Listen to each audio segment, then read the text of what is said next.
Hey, let's talk about taking a day off from work. It feels so good to kind of withdraw from work a little bit and unwind. However, if you think about it, what do you normally do when you unwind? You go right back into the same mindset, oftentimes.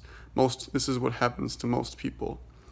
But if you make the decision to truly unwind, you really, really calm down. It takes a little bit of courage towards the beginning of the day. You have to choose to decrease all of the distractions around you.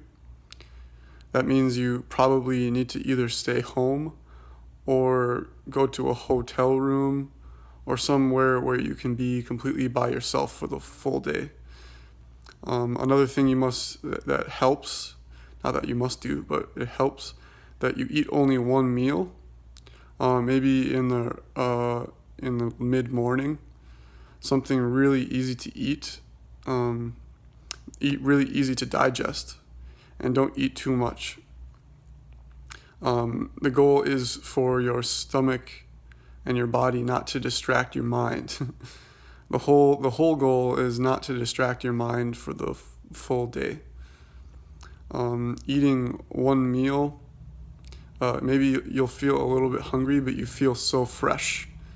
It's kind of like you're sweating out, or you're sweating out all of the toxins that you've kind of been accumulating since kind of eating a lot of crappy food, or even just kind of your normal diet. Maybe just having like a smoothie or some rice, beans, and tomatoes and vegetables. That'll really help with the digestion and makes you really feel really calm. Another thing is maybe stretching. That can be either yoga or just regular stretching.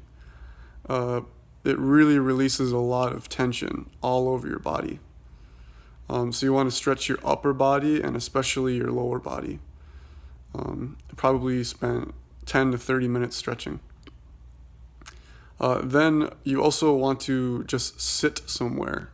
You can sit any way you want, but just sitting somewhere with no distractions for 1 hour.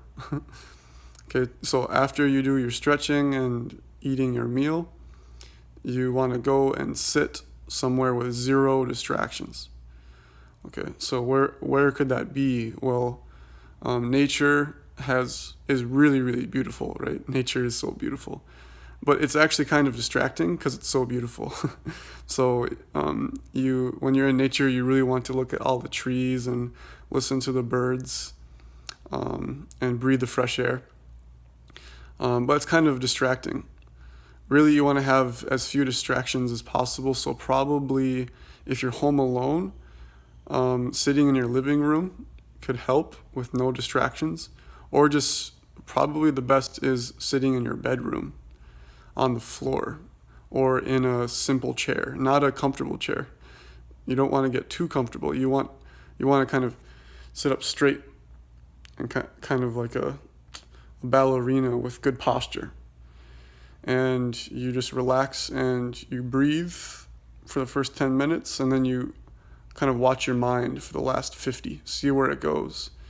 And you are the thing watching your mind. You're not your thoughts. Thoughts are going to come in.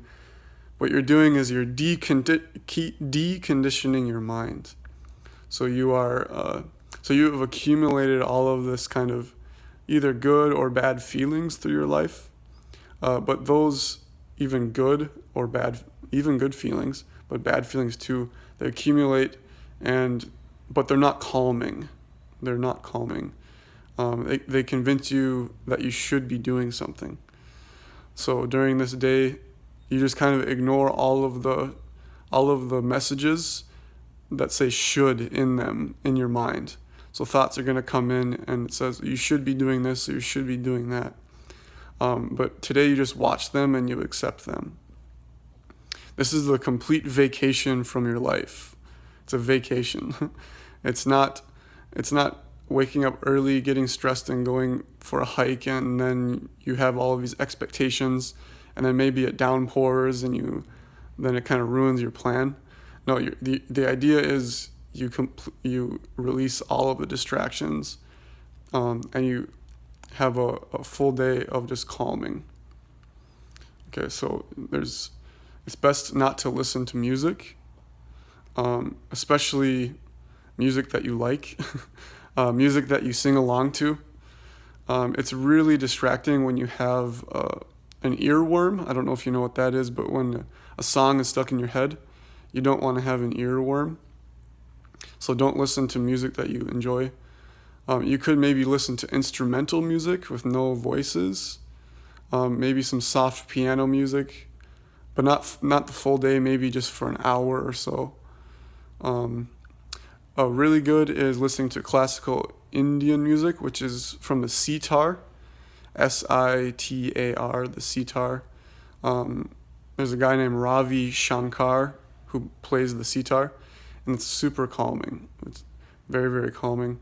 You don't want to listen to that for the full day, but maybe sit there and listen for 2 hours in your room would really, really help. Doing mild exercise could help. Don't overdo exercise. Maybe go for a half-hour walk, a 5-minute jog, or maybe do like 10 push-ups.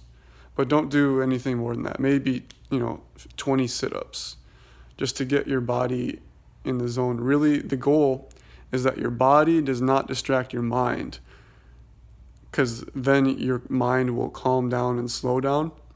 And then your mind will not distract you from going in and out, your essence, completely understanding what you are.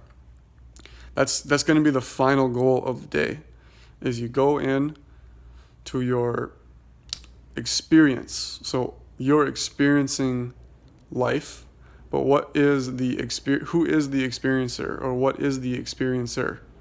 That is you, right? So the goal is, by the end of the day, to kind of get in touch with that feeling. It's not a feeling, it's your essence. To get in touch with your essence. And that's when you feel extremely, extremely calm and peaceful. Okay, so it's good to maybe try this for one day. And if you start to get good at it, maybe you do it 2 or 3 times this year. And then next year, maybe you could do it for 2 or 3 days in a row. And then you're going to work up to Vipassana, Vipassana, Vipassana retreats. And so maybe in 3 years, you can go on a 10-day silent retreat, Vipassana retreat. You can do that at your house, but I would recommend probably doing it at a legitimate Vipassana retreat center, where they cook for you and you're doing it with other people to motivate you, and it's kind of in a very calming place, and also it's in a neutral place, so there's nothing attached to your ego. When you're in your house, there's a lot of your ego and your life around you, so it's like, oh, that's my bed, that's my favorite painting, this is my favorite song, my favorite food is in the kitchen. But you want to have a neutral setting, like a place you've never been before. So that's going to be the long-term goal. But for the first day, just sit and don't judge yourself, because it's going to be a very difficult day.